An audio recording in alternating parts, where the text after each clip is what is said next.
Football Coaching Life, a podcast brought to you by Football Coaches Australia and Making Media the podcast professionals. These are the stories of Australia's men and women, our coaches. In the main, they haven't been told, and we thought it was way overdue for that to happen. Honoured this evening here in Melbourne to talk to Tanya Oxtoby, the manager, head coach of Bristol City women's team, as well as the England under-19 teams. Tanya had a wonderful career as a professional both here in Australia and in the UK. Got a wonderful experience in both football and futsal, in development, as assistant coach in the professional world, as well as now head coach as well. So welcome to the Football Coaching Life, Tanya Oxtoby. Thanks for having me. Great to hear an Aussie with a bit of a Pommy accent, mate. Yeah, it's a bit of a hybrid, isn't it? After 5 years, just going to have to go with it, I think. Now, we might kick this off. You are, I'm going to guess, one of the first coaches in the world to actually be on maternity leave. That's what they tell me, yeah. which is astounding, really, when you think about kind of the day and age we're in. But, yeah, I was told that, and I was a bit gobsmacked. But here we are, probably a day away from the big arrival. And, yeah, it's been a whirlwind probably last 9 months. So very grateful to be in the position that I'm in, and everyone's been really supportive, so can't complain. Yeah, isn't it fantastic to see the game finally working out that female coaches are integral to the game, and that hey, if you're a female coach, there's a chance that you're going to be pregnant through that journey, and a player. We had a chat with Heather Garrick recently about playing while pregnant as well, so that's wonderful to see. You've also had an interesting year, obviously, in the UK with COVID, but you're the first person I've actually spoke to that got COVID as well. So how did you cope with COVID, and how did you cope with coaching before you had COVID, around COVID, I'm guessing? Yeah, it was definitely an experience, let's put it that way. I think the whole year has been really stressful. I think, when the season was ended last year, or last season was ended, I suppose is the best way to put it. Straight away we were thinking about how we were going to make this season work, and there was so many things that were going to go into that were going to be different, as everybody now has experienced, and that puts a load of pressure, especially on smaller clubs that probably don't have the resources in terms of the staffing to be able to make those changes. So really difficult, short pre-season, so we had loads of injuries at the start of the year, which was made our squad really thin, and trying to keep everybody safe was really, really difficult. And lo and behold, everybody else seemed to be okay. And then, I got COVID, and it was very scary, really scary experience. You don't know what to expect because it affects everybody differently. I was sort of 6 months pregnant, wow. So my first thought was, gosh, how's it going to affect him? So yeah, knocked me for six for about probably 6 weeks or so. I was back at work after, I think, about 3.5, 4 weeks, but never really was the same, to be honest, in terms of energy levels and things like that. So really, really difficult. But in a way, it was I won't say a positive experience, but in a way it was a good highlight to the players and the staff to make sure that we continued to do the things that had kept everybody safe up until that point. And I'm just really, really grateful that obviously none of them kind of got it, because obviously our processes worked, because otherwise it would have spread. So not a great experience, but one that, I embrace the antibodies for the next, 6 to 8 weeks or whatever it is. So, but yeah, it's just one of those things, isn't it? It's just glad to come out the other side. Tanya, did you learn, was there anything, obviously COVID is horrific, its impact on the world, but I think there's been some learnings. A couple of the coaches that we've spoken to here have learned a bit about, Ange Postecoglou learned how to use Zoom during COVID, so that's probably a great thing. Were there any upsides to COVID and the way that you managed the team or handled the team? I would say the one upside I found is you find out a lot about your group in terms of the character that they have, and whether they're solution focused or whether actually they're just kind of a little bit more passive and see it as a hurdle that's going to stop performance. And we as a club were not in the greatest position leading into sort of coming into that Christmas period, but what I learned about my group is actually that they are amazing. And when I did get ill, you know, they were the first ones that were sort of saying, "Oh, can we bring some, you know, food around? Is there anything that we can do?" Because obviously you can't leave the house and things. And you know, but the way that they embrace change, you know, Gary Probert, our head of academy, came in, and I trust Gary with my life, and he came in and took the girls, and the way they embraced that change. And you know, just you learn a lot about individuals and about your group. And I think that's probably the one thing for me. I've seen strength where maybe I didn't realize there was as much as what there is. And yeah, I mean, doing everything online is not, you know, conducive to performance, but it's what we have to do. And the way that they adapt and roll with things, because obviously every day is different and there's a whole new challenge every day. You know, you think you're going in and doing one thing, and actually then processes or procedures change, or you go into a deeper level of lockdown, you have to think on your feet. And yeah, the playing group, the way they've adapted and changed and embraced that, and you know, they've come out the other side now. They're doing really well in terms of their performances, and clawing their way off the bottom. And that's, you know, that's one of the positives for me, because they'll never, hopefully, fingers crossed, never have to go through an experience like this again, to this level. And it will, you know, really give them something to draw on as individuals. Yeah. Amen on not going through it again. Tanya, here in Australia, it's probably fair to say that most people would know you for the 4 years you spent at Perth Glory as the captain. I think 2 or 3 most glorious awards for your fantastic work and leadership there. In doing the research here, I was absolutely blown away how a kid from Wickham, in the Pilbara region of Western Australia, which is about 1,500 odd kilometres north of Perth. How on earth did a kid in Wickham get into football and end up playing professional football? Yes, it's a really good question, actually, when you put it like that, isn't it? Yeah, grew up in a small country town. You know, played all sports. Mum and Dad played all sports. Basketball, swimming, touch rugby, soccer, football, the whole lot. And I think for me, you know, my dad was the coach of the boys' team, and my brother and I both played. The story goes basically that my dad, he took over and he was coaching the team, and he was like, you know, you can either come and join in, or you can sit in the car and kind of wait. And obviously it's 44 degrees up there, so I think I lasted for half a session, if that, and then I was scurrying out onto the grass. So and the rest is kind of history from there, really. I actually preferred basketball, I'm not going to lie, when I was growing up, and thought I was a bit of a baller, but got told very quickly I should probably pursue football instead. So yeah, Mum and Dad sort of sent me down from Wickham to Perth to attend a school that, you know, was specialising in football, and it kind of grew from there, really. And I never really wanted to leave. I was quite comfortable, really happy, you know, knew everybody, and then got sort of kicked out the nest, kicking and screaming. And yeah, it's probably one of the best things I've ever done for me, to be honest. That's wonderful. Okay, let's put playing aside. So I'm going to guess around about 2007 is that your entry point into coaching, or how did you get into coaching? Yeah, I started. It was almost by default, to be honest. I started coaching when I was still playing.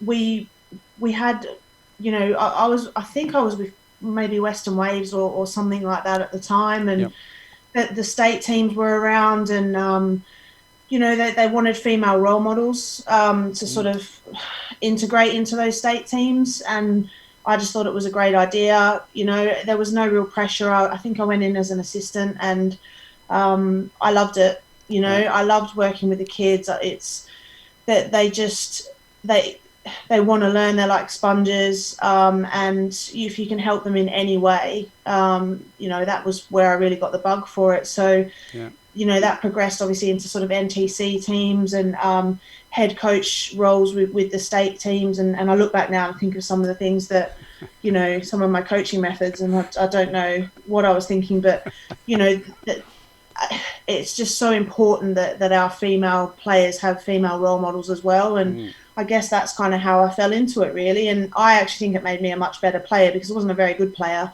but the coaching side of things helped me to understand, tactically and technically probably a little bit better, and probably prolonged my career a little bit, I would say. Yeah, it's interesting you say that. Ronnie Smith tricked me into doing what was a provisional license when I was about 19 or 20.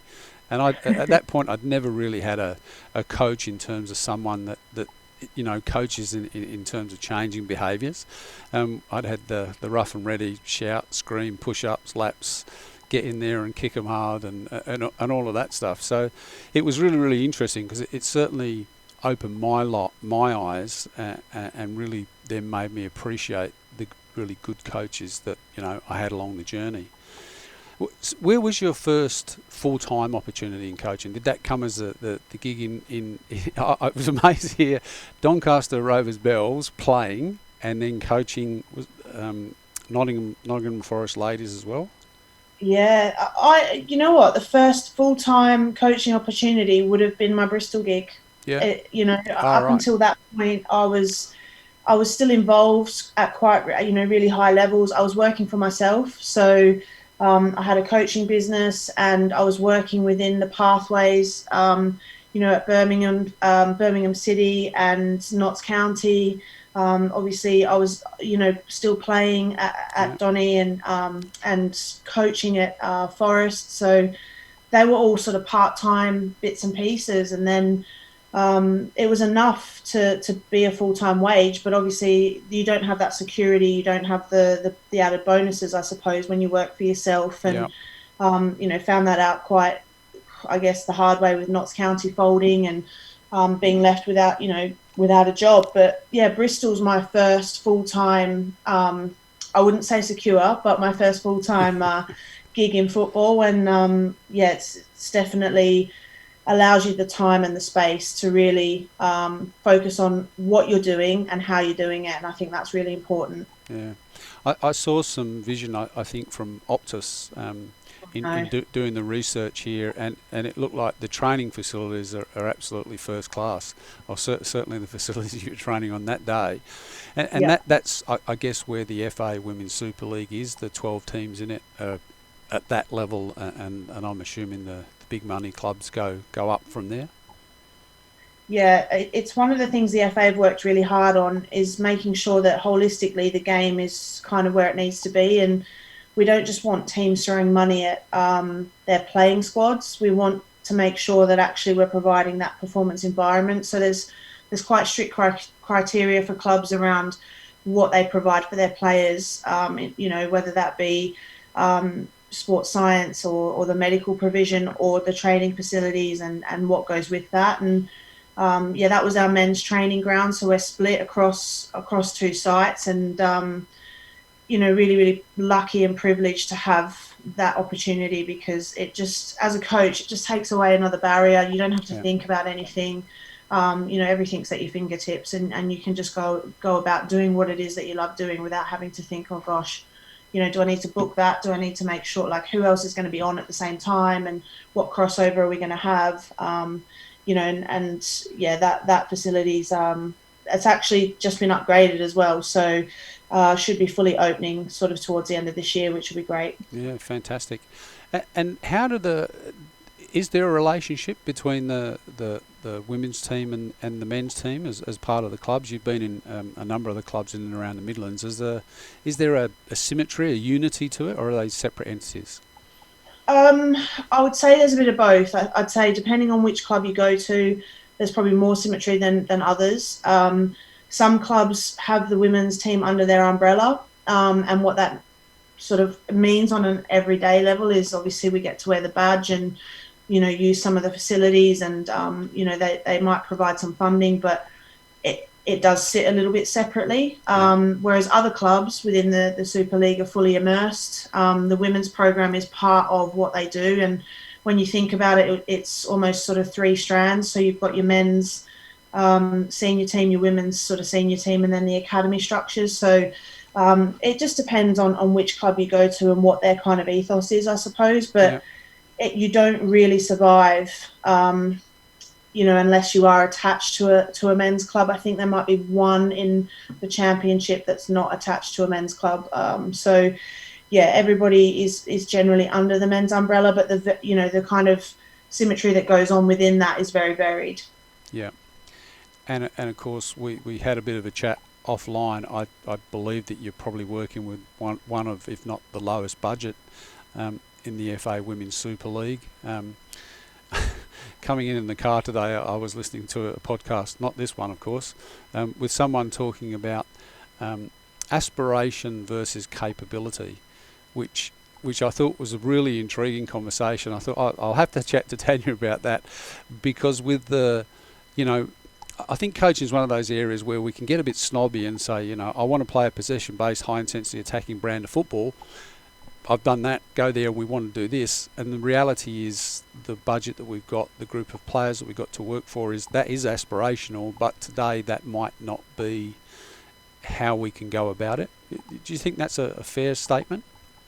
Yeah, 100%. I think a part of coaching is assessing what you've got available and getting the best out of that group, and helping them reach their potential. That you don't want to set people up to fail, whether that's staff or players. And yeah, we'd all love to play pretty football and build from the back and create loads of opportunities. And the reality is, in particular in my situation, is that's just not possible. And it's but what it is about is making sure that the players understand that they are capable of greatness. They are capable of achieving things, but actually what they're capable of achieving is a little bit different to maybe what you first set out to go after. And you've got to get them to buy into that and not feel like they're less than, because they're not. Sometimes it's a situation that you're in. Sometimes actually you've just got so many injuries that you are plugging holes everywhere. People are playing out of position, and therefore, you've got to adapt and adjust. And you've got to set that as a challenge to your group, and you've got to get them to embrace it, and you've got to get them to be proud when they achieve, success doing that. And I think from the outside, people look at results and they think, sometimes, you're at the bottom of the league, or you've lost, I don't know, 9-0 to Chelsea or something like that. But actually, if you're inside the bubble and you understand kind of the barriers and the things that are being thrown at the playing group every single day, you might look at that result a little bit differently. And I think that's just across sport. I don't think that's just in football. So it's our job as coaches to make sure that the players really understand the context and they buy in. And, like you say, sometimes the reality is a little bit different, to what you actually were hoping to achieve. Yeah. Yeah, no, thanks for that. I like that. If I can just go backwards a little bit, you were talking before about Bristol being your first full-time job.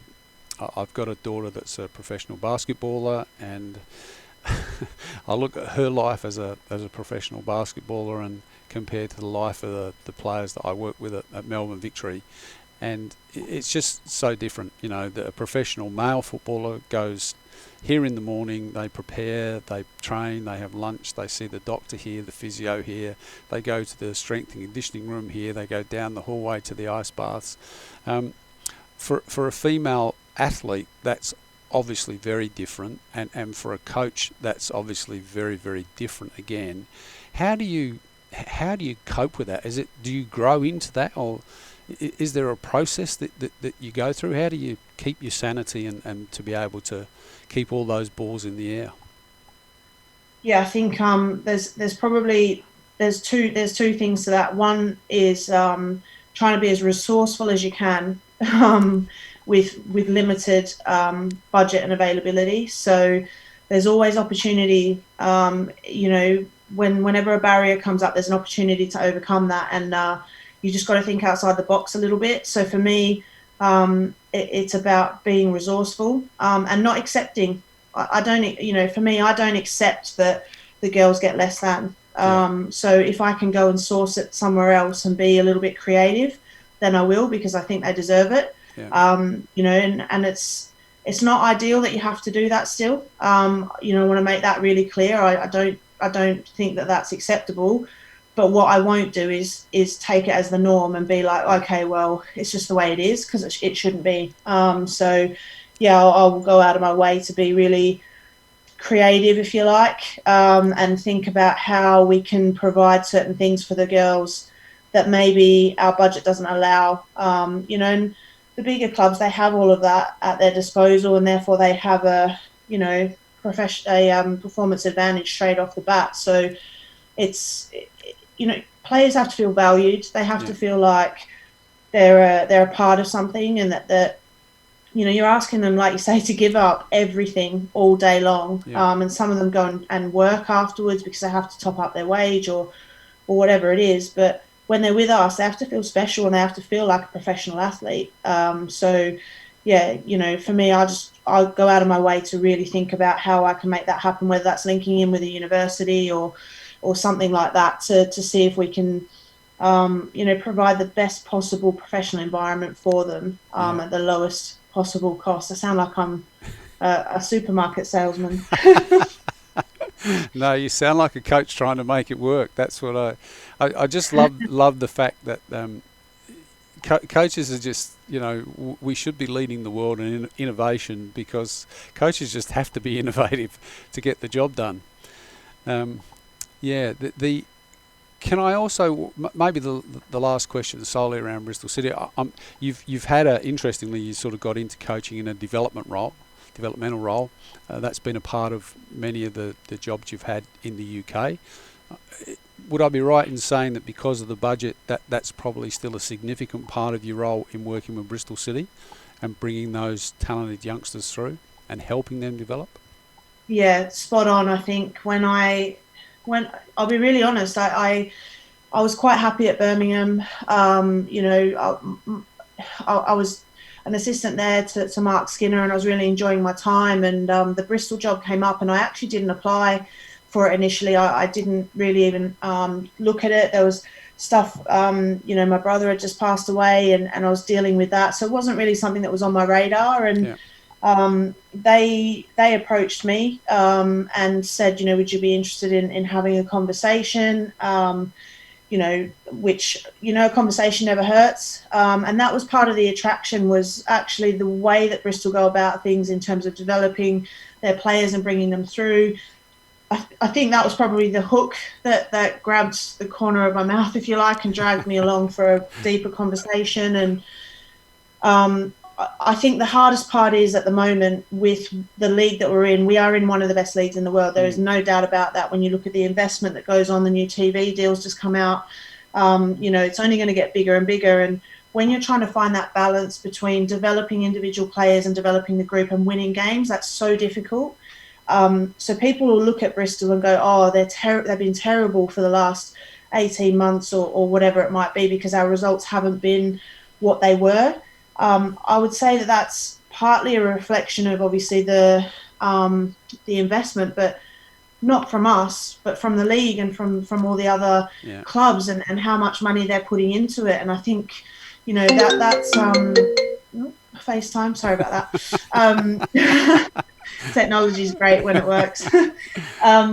But yeah, it's a reflection of the fact that actually some clubs are moving away from that developmental model, and actually they're going and buying the best players because their ethos is different. And I think Bristol's done a great job at staying in the best league in the world by developing their own players. And Ebony Salmon is a fantastic example of that.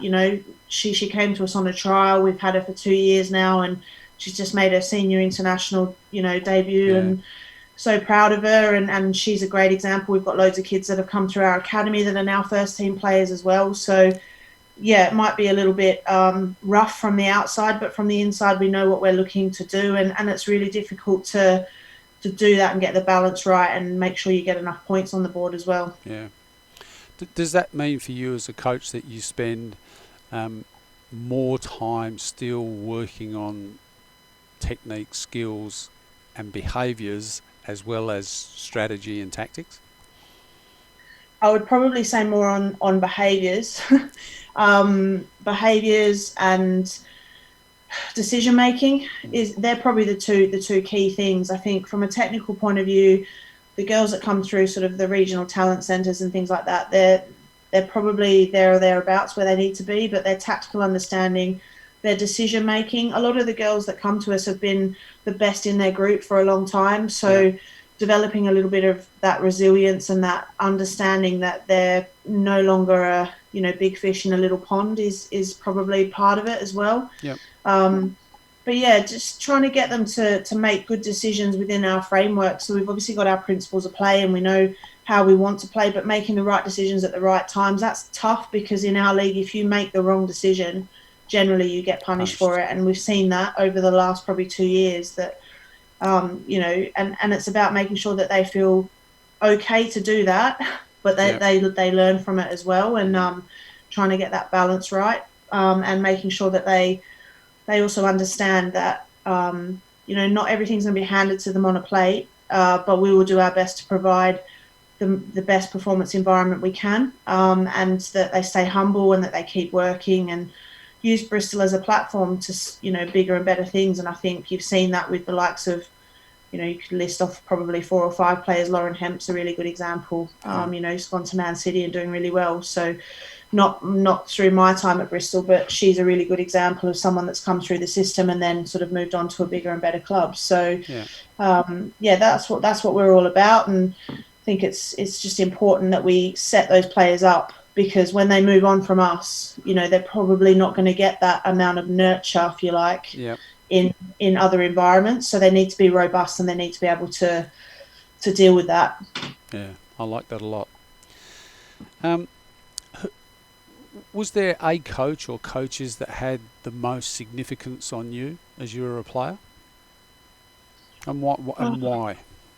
Good question. I'd say Alistair Edwards had a massive impact on me, just in terms of the time that he came in. I think he just finished playing. Yeah. And, you know, he was heavily involved in the women's program. He was very much a you know, human-centered approach in terms of his coaching. I think that's rubbed off a lot on me, because that's how I approach things as well. Yeah. You know, he gave me the confidence when, you know, I was told that I'd never play at that level during his kind of period of time, and you know, just don't even bother, it's not going to happen, etc., etc. And he was the one that said, you've got a choice now. You either accept that or you're going to fight it. What are you going to do? So he really taught me a lot about kind of myself and having confidence and belief in myself.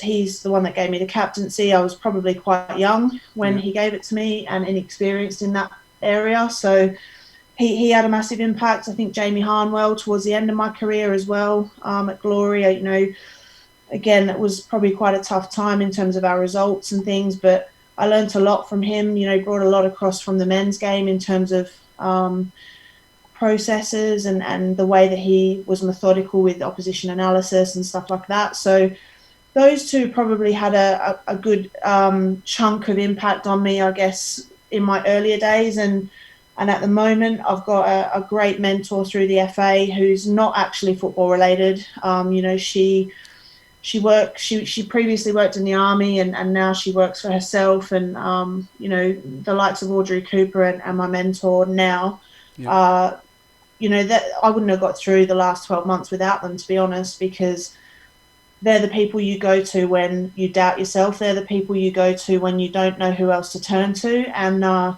they've been fantastic. So I'd say they've had a massive impact on keeping me in the game when things have probably been really difficult. We might come back to that in a minute. I'd love to have a bit of a chat about resilience. But what's coaching? What is coaching? Yeah, I think for me, coaching is just, you know, it's teaching. For me, anyway, it's trying to get your whether it's your principles or the club's principles or whatever it is, your ideas across to somebody else, and allowing them to, you know, absorb that, express themselves and reach their potential. For me, that's coaching, and everybody's potential is going to be different. Not everyone's going to be an international footballer. Not everybody is going to play WSL football. But if we've got, you know, academy kids that come through the system and actually the best place for them is to play in the championship, because that is their kind of where their potential lies to develop, then I've done my job. So coaching is about teaching, it's about understanding, it's about making sure that you put others ahead of yourself to allow them to reach their potential. That's how I would sum up coaching. It's not about standing there screaming and carrying on, which I do. Let's that does there is an element of that, but yeah, it's about, for me, leaving things in a better place than, whether that's the environment or the players, making sure that they're in a better place when they leave your environment is really important. Yeah. Has your coaching changed over the journey? Oh, 100%. 100%. I think all coaches grow and change as they progress. I'm quite young in my journey still. Right. I'd like to think, I've had a fair bit of different experiences, but at this level, this is my third season now as a head coach or a manager. And I look back on the first season, we had a load of success. But actually the detail and the level of, I guess, kind of planning and things like that were very different to what they are now. And I guess for me, that's reflective of how the league has grown, because if you stand still, you get overtaken, and you're always changing, you're always picking up, coaching is also borrowing, isn't it? Taking little bits and sort of stealing other people's ideas and seeing how that fits in, obviously, to your own kind of thoughts and beliefs. And so, yeah, definitely has changed massively the way I approach things. I think probably one of the key things that I do a lot better now is that emotional control and the self-reflection that's gone on over probably the last 2 years, to be able to understand myself better and know how I react to situations and make sure that I've got plans in place for that, so that I'm consistent with what I do and I was as consistent as I can be, and that I'm getting the best out of myself and obviously the group that I'm working with. Yeah. If I can quote one of your players also from a clip on Optus Sport, you can get angry and sweary.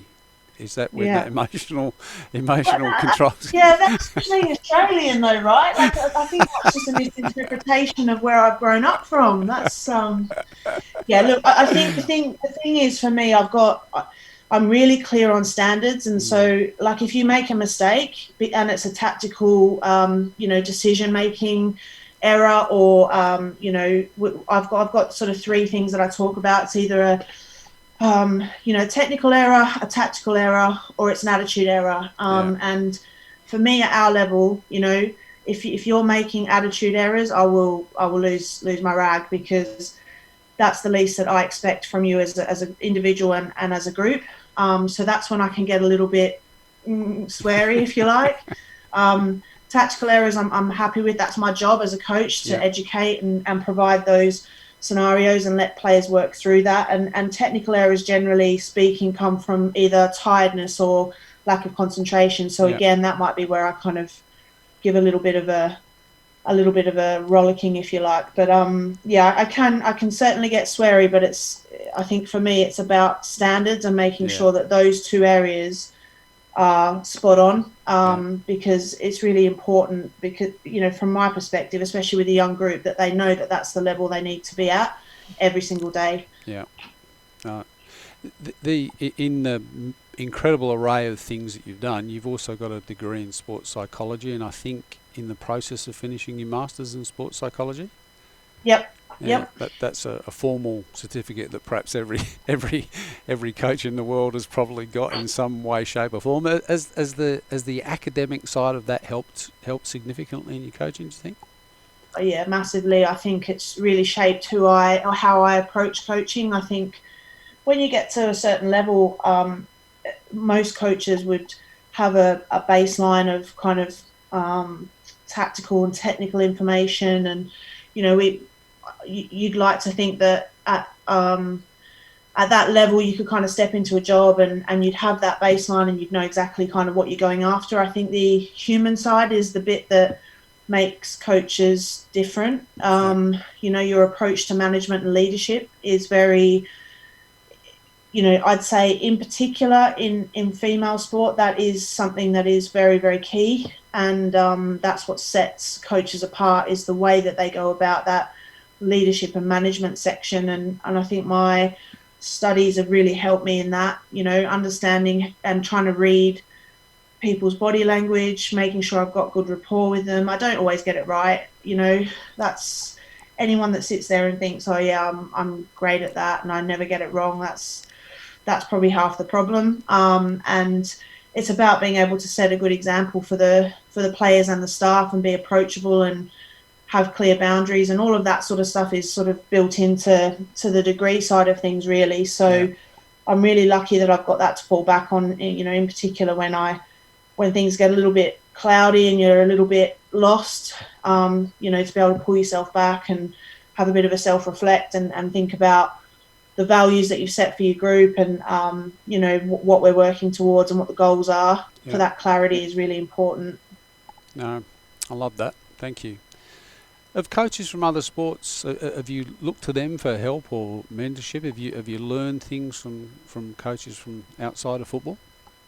Yeah, I think part of the program that I'm on at the moment with the FA, they introduce us to a number of different people that work in high pressure or high performing areas. So whether that's the military, we had a talk from one of the netball coaches in the Super League over here, and that was brilliant.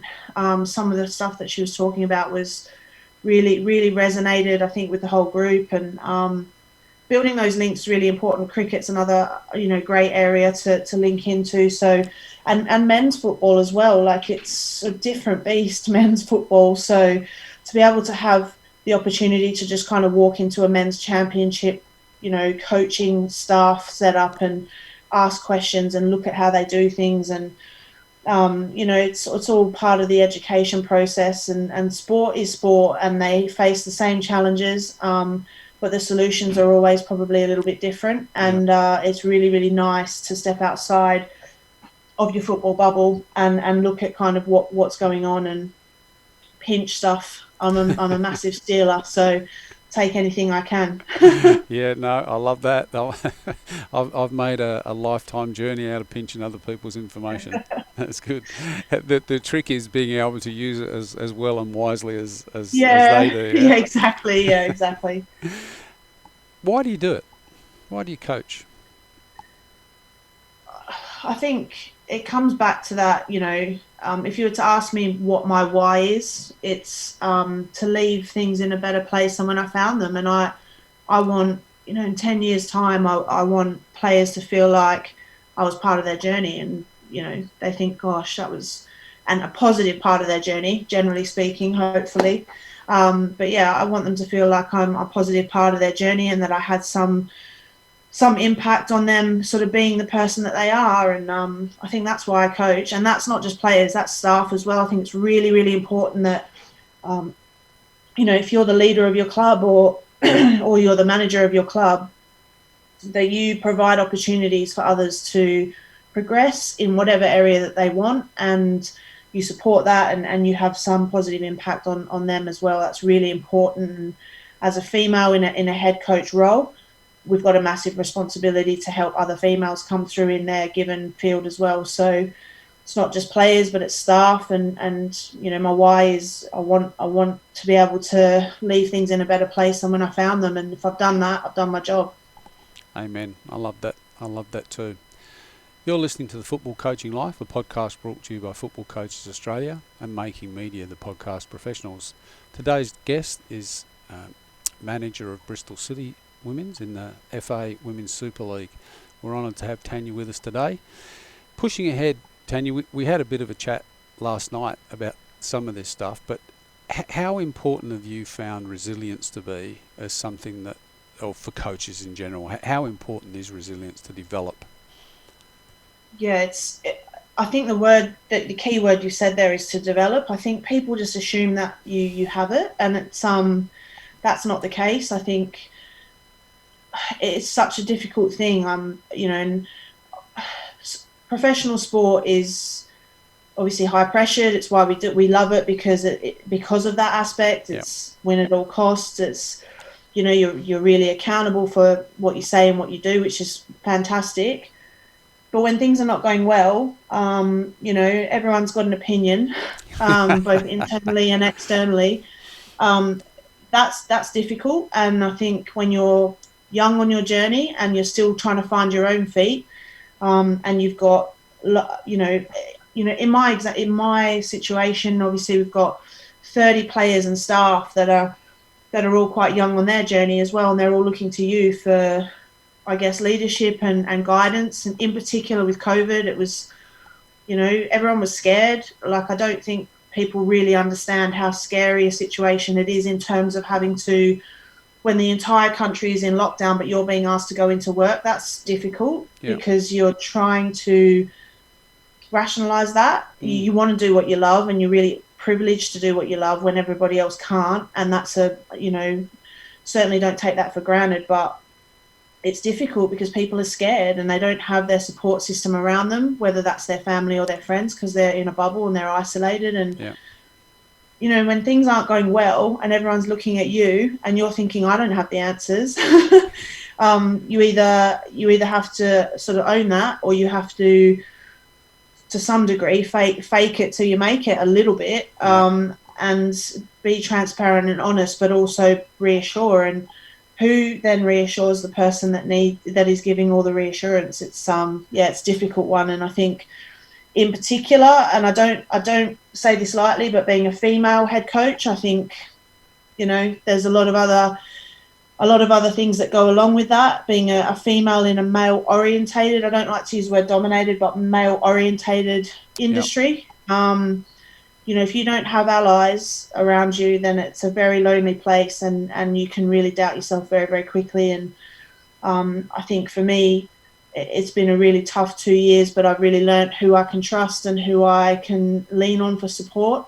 And that's the key bit to resilience, is making sure that you know when to ask for help and be able to reflect enough to know where you are at, to know what it is that you need. Because we ask our players for that all the time, right? We ask them to reflect and kind of think about what it is they want to work on, or what they might need to in terms of support. But as coaches, do we do the same? Probably not so much, because we're in it and we're just constantly battling our way through. And it's important, that resilience piece, it's important to take a step back, have a think about what it is, where are we going, how are we going to get there, and what do I need to get there? Because if you wear yourself out as the leader, you've got no chance. So it's a difficult one, resilience, and it doesn't happen overnight. I've got a sports psychology degree, and I probably didn't even really understand the importance of it until I was in it. So, and it's something that I'm so grateful for now, because I don't know how I would have got through the last 12 months without it. Does it roll in? I couldn't help thinking. I was thinking through this the other day that there's so much talk about resilience today. There's so much talk about mental health, particularly for athletes. Probably doesn't get mentioned as much for coaches. Coaches are not necessarily the best when it comes to looking after themselves. But do you think that that's important? Do you think it's going to be something that's going to become more important for both men and women coaches? Yeah, self-care is vital, I think. And again, it comes back to that self-reflection piece. What is it that makes you tick? And what is it that, what is it that you need to make sure that you are working at your optimal, basically? And for me, my outlet's very much I'm a massive introvert. So, if I've been at work all day and I'm standing in front of people all day, the last thing I want to do is come home and then have to put myself in that situation again. So I talk about tokens all the time. So I get my tokens to refresh myself back up, where let's say it's 5 tokens, that means that I'm at my optimal. My tokens come from quiet time and from exercise and from, doing things that make me feel good. And if I spend 4 tokens at work because it's been a very stressful day, or the nature of the job, or whatever it is, I can't then go out and spend another 3 tokens because I'm in deficit the next day. So whereas extroverts actually probably get their tokens from going out and having dinner with somebody else. And so you've got to, as a coach, you've got to work out what makes you tick, what makes you happy. Is it family time? Is it exercise? Is it is it reading a book? Everyone's different, and you've got to make sure that you're nice and balanced, so that when you're going in, the next day, that you're where you need to be, because we ask so much of our players and our staff that as leaders, if we're not kind of role modeling that, then it's very, very difficult to hold people accountable. So yeah, it's massive. I think it's going to get a lot more. I hope it's going to be spoken about a lot more, because we're not robots, and I say that to the players all the time. We are not robots. Please don't treat us like robots, because we don't do that to you. We're human, and we're going to have ups and downs, and we'll try and manage those ups and downs as much as we can. But treat us with the same level of respect and the same level of consideration and compassion as what we do to you. And I think that comes from the culture that you set, right from the beginning, I suppose, with your group. Yeah, I love that. Thanks for sharing that. That's fantastic. I think you said before, you're 38 now, 39 this year, just about to have a beautiful baby boy tomorrow. Tomorrow. Young in coaching. What have been some of your most enjoyable moments so far? Oh, good question.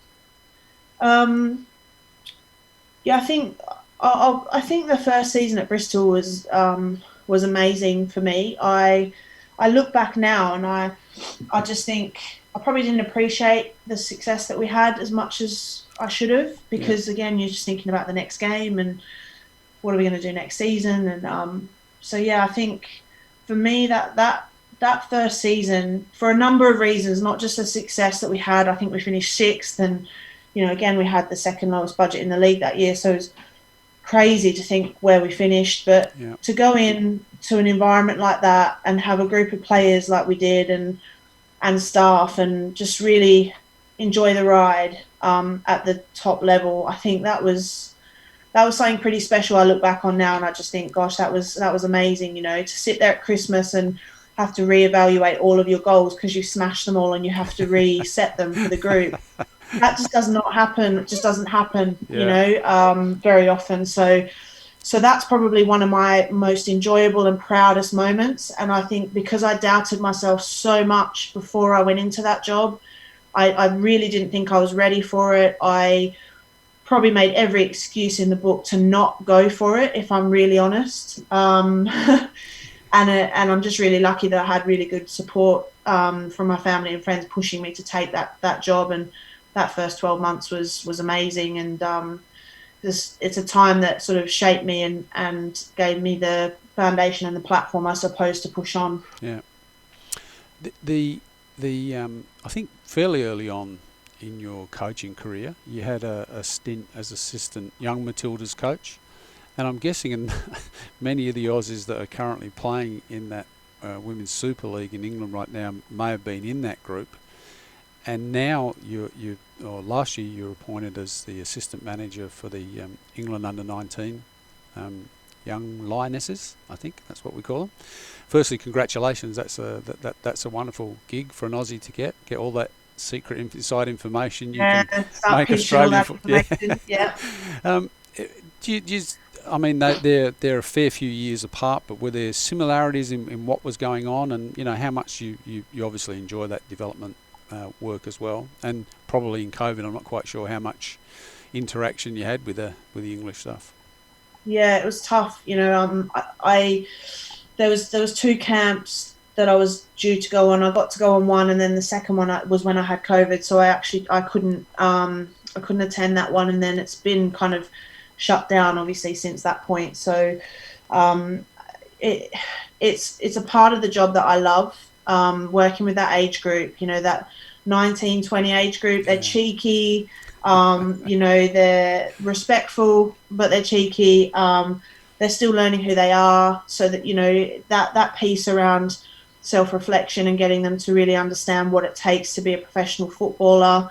They're primed for absorbing that information. They want to learn, they're hungry, they want to break into whether that's senior football at domestic level or push on for international selections. So yeah, I love working with that age group. I think they're They keep you on your toes.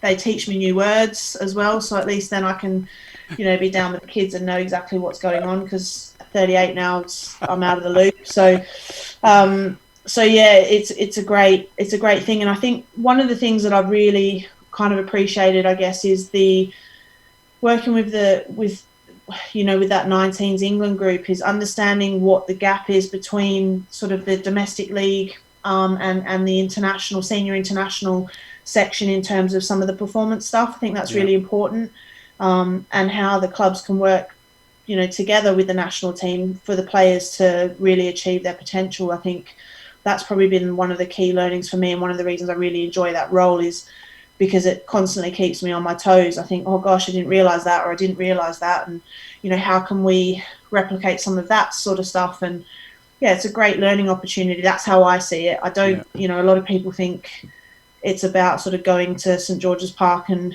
getting lovely food and working with the best players, but for me, it's just, I come back and my brain hurts because I've, absorbed so much, and it's a great professional development opportunity for me as a coach. And yeah, I'm really grateful that I obviously have that chance when maybe others don't probably get as good an opportunity. Yeah. What are some of the most valuable lessons you've learned in your journey so far? Yeah, it's someone asked me this one the other week, actually. They said, what would be the one thing you would say to your younger self, which I think is a great, reflection. But there's two things, that are really important for me. One is, if you want something, go after it. Don't let somebody tell you that you can't have it. Because again, everyone's got an opinion and everyone thinks they know you, but there's very few people that actually really truly know you as an individual and what makes you tick, whether that's as a player or as a coach. So, if you've got a goal or a dream or whatever it is, then go for it. Be realistic with it. Make sure you've got steps in place, but don't let anyone tell you that you can't do it. So that would be my first one. And my second one that I've learned over probably the last 4 years is be respected, not liked. And I think that's really, really important distinction, because as a coach, we want players to, I'm a person first. That's my kind of approach.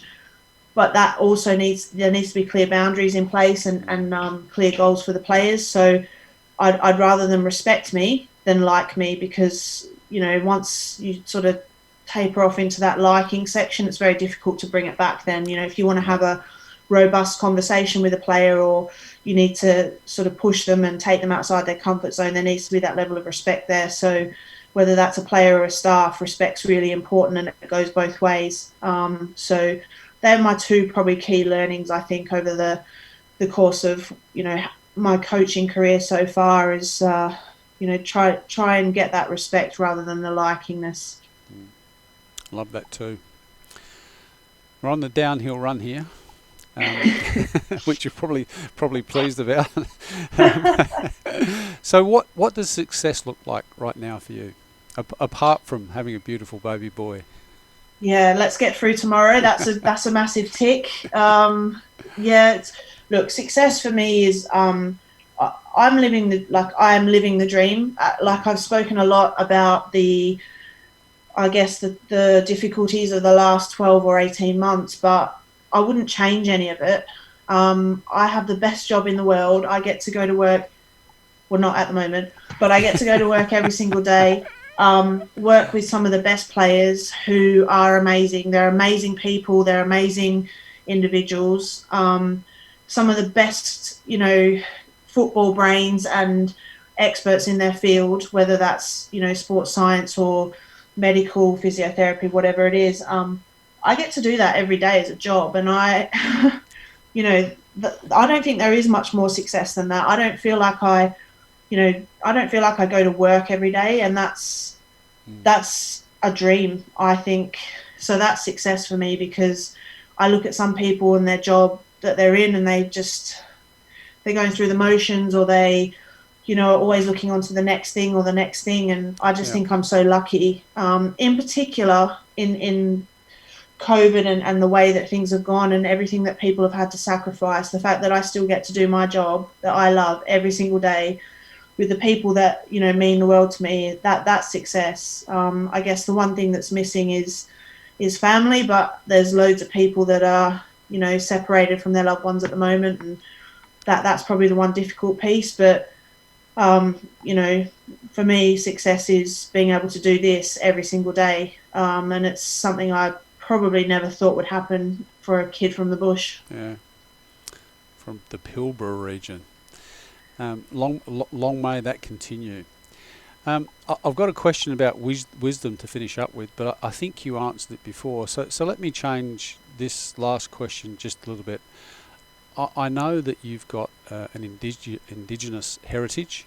You were the first Indigenous woman to captain in the W League in Australia. Football Australia this year will appoint a national Indigenous football manager for the first time.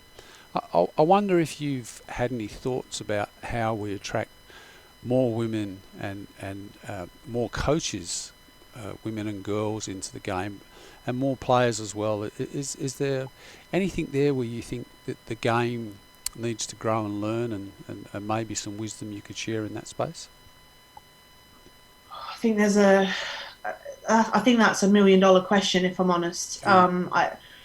There's a couple of just little nuggets that I think are important, and one of them is visibility. You know, you can't be what you can't see. So again, I spoke earlier about as a you know, a leader, a female leader, we've got a responsibility to be role models and to try and be visible and be accessible. I think that's the other thing, to those that are looking to come through and support them in that journey, whether that's through, you know, being a mentor or however they need support. I think being accessible and visible is one thing, in particular for female coaches. It's such a rough journey. You look at, you know, going through your coaching license and your badges, and you're normally probably one of, I think I was one of 52 or 2 of 52 females on that course. It's difficult. There's barriers there, and you know, we need to look to address those barriers and support females as much as we can, and that's the same in terms of players. Making sure there's a clear pathway, whether that's for kids in the city or kids in the bush. You know, making sure we've got a clear, visible pathway for them to come through, making sure they've got role models there, making sure that we look at some of the barriers, because it's not as easy as just, you know, I've been through it. It was horrendous to move from where I was comfortable to come down to Perth to then try and play. And, you know, that whole process was like really difficult. And I was just really lucky that I had family and friends around me to help support. But some players won't have that. So looking at some of the barriers to really make sure that we support and give the players and the athletes the best possible chance to succeed. I think that's really, really important. And, you know, I think Football Australia now, they've made some great strides and some great steps. And, you know, appointing someone in that role is going to really, really help with that. And I'm so excited to see how it grows with the World Cup. Obviously, you know, 2023. I'm getting confused with all my years now. Everything's been pushed back, but it's a great opportunity to have something sat at the top and us to filter from down below in terms of some of the grassroots and the foundation stuff. And I think they're taking good steps to do that. But for me, it's just around the barriers. Let's look at the barriers. Let's look at how we can address some of those barriers and take some of those barriers away, and make it a positive experience for people. That's what people want. That's why people coach. That's why people play. They want to feel good. They want, you know, they don't want to have to necessarily battle all the time. So, you know, there's going to be elements of that, but let's try and take some of that away and allow a really free-flowing kind of pathway, if you like, whether that's as a player or a coach. I think that's really important. Help everyone love the game first, eh? Exactly right. We might finish it there, Tanya. Thank you very much for being incredibly generous with your time. So close to going in for a C-section tomorrow. Good luck to you and Alice. I'm sure it will work out great. Good luck to Bristol City for the 3 games to go. Well, good question. Now you put me on the spot. I think there might be 4. I think there might be 4. Okay. Yeah. Yep. We want to see Bristol City stay up in that Women's Super League. Really, really important. So thank you again, Tanya. Really, thank you. Incredible wisdom for coaches here in Australia. Good luck Thanks tomorrow. for having me. You're listening to The Football Coaching Life, a podcast brought to you by Football Coaches Australia and Making Media the Podcast Professionals. If you've enjoyed today's conversation with Tanya, please head off to footballcoachesoz.org.au to find out more about Football Coaches Australia and what we can help you do. And if you add /memberships there, you can even buy a membership and keep this organisation heading forward. You have a great day.